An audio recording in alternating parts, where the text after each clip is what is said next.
હું ERO 159 Surat East અને deputy collector and SDM Surat city north. Madam એક જે બીએલઓના મોતની ઘટના સામે આવી છે, શું આ ઘટના છે, શું માહિતી? બીએલઓ હતા અમારા ભાગ નંબર 9 શાહપુર 2 અમારું બૂથ છે. દિનકલ મહેશભાઈ સિંગોડાવાલા એ હાલ ટેકનિકલ આસિસ્ટન્ટ તરીકે પૂર્વ ઝોન વરાછામાં ફરજ બજાવે છે અને એમનું સરનામું માછીવાડ શાહપુર હતું, એટલે એમને એ બૂથ બીએલઓ તરીકે ફાળવવામાં આવેલ હતું. ઉંમર એમની આશરે 26 વર્ષ જેટલી છે અને પરફોર્મન્સ ખૂબ જ સારું, લગભગ 45% જેટલું કામ તો એમણે કરી નાખ્યું હતું એમનું.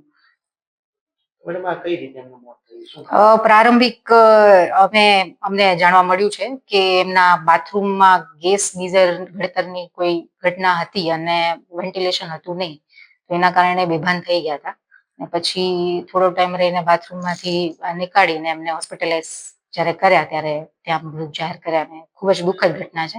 સારા પરફોર્મર તરીકે એમણે કામ કર્યું છે અત્યાર સુધી અમારી સાથે.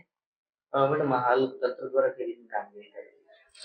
તંત્ર એક ટીમ તરીકે, મતલબ એ રાષ્ટ્રીય કામગીરી તરીકે જ જોઈ રહ્યું છે આખું તંત્ર, અને એમાં લગભગ જે નીચેથી ઉપર સુધીના તમામ કર્મચારીઓ પોતાનું મતલબ એકદમ સિન્સિયરિટીથી કામ કરે છે. મને બાકી જ્યાં પણ કોઈને કોઈ તકલીફ આવે છે તો એકબીજા સાથે સંકલન કરે છે.